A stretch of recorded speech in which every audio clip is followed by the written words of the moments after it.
A celebration that speaks for itself as to what it means to this team to be in victory lane again this year. Kevin, I want to take you in steps through the late stages of that race. 9 to go. Tony Stewart goes by you. What are you thinking? I was thinking, oh my God, how am I going to drive into the corner that far and pass him back? But you know, it seemed like his brakes were fading. But got to say hi to my wife. She stays home on the road courses. So love you, Delana.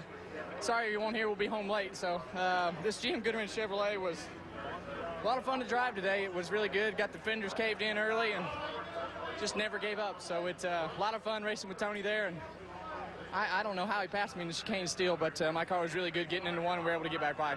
I was going to say, how did you pass him back? I knew my only shot was getting into one. He had to back up. It seemed like his car didn't have enough brakes getting in there, and it was tight getting to the center. And I knew I was only going to have a couple chances, so it took my chance, and off it went, and it stuck, and we went by. So just want to thank everybody on this car: Snap-on, Reese's, SKF, Emerson, Sherwin-Williams, Team Realtree, GM Card, Sylvania, and my teammates. Like Boyer there? Yeah, my teammates and Richard for sticking with us and giving us everything we need to make these teams better. So this means a lot. Road course win.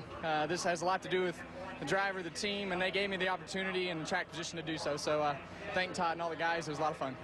We were knowing here on pit road that there were some fuel concerns, that the overflow vent had stuck on your car and you were losing some fuel in that last run. How much were they telling you about that?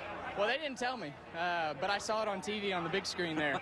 And I said, well, how much did it lose just being able to see it on TV? But, you know, at that point, you pretty much got what you got. There's no reason to worry about it. You just do what you got to do and go as hard as you can. Want to clue us in on what you and Tony were talking about there? Oh, we were just, Tony and I are, you know, really good friends. And to be able to race each other there at the end is a lot of fun. So we both have big pictures, but we both want to win the race and do everything we can to do that. So it was a lot of fun racing with your buddy. Last question, big picture, you are up to third in the championship now. A thought? I mean, I think we can win it. You know, once we get to 10 to go, this team has been really consistent, and as long as we don't have bad luck or do something that we hadn't been doing, we should at least have a chance. He says he'll be home late tonight. Kevin Harvick, the winner at Watkins Glen. Dave? Alan, these road courses are where Robbie Gordon can shine. You talked today about being down on horsepower, down on brakes. How disappointed are you with fourth? Well, one leads to the other, but, you know, a good run for all the guys at Jim Beam. TEI's guys have been doing us a good job. I know they went a little bit conservative with our motor because they thought that if they gave me something that ran all day, we'd be able to win the deal, and it just wasn't the case. We just got yarded on the straightaways.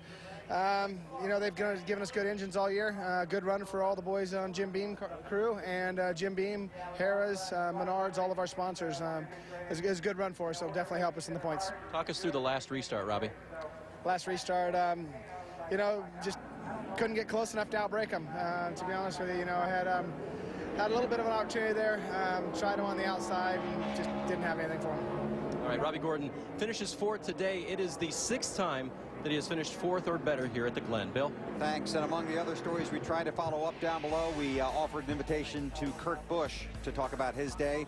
He politely declined that invitation. Disappointing day for Kurt. Here are the championship standings. Just 4 races remain before the cutoff, and the chase for the next Nextel Cup championship begins. Tony Stewart moves up. Denny Hamlin, Jeff Gordon, Dale Earnhardt Jr. in 10th. And you look at the rest of them. And just to clarify a point, we attempted to get Kurt Busch. We were unable to get to him for a post-race interview.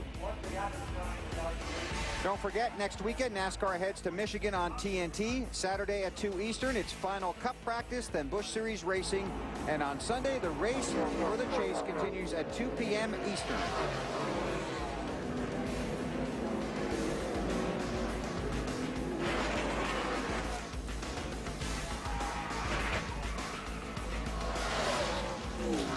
For our entire race family, I'm Bill Weber. Thanks for joining us here at the Glen. Kevin Harvick is the race winner.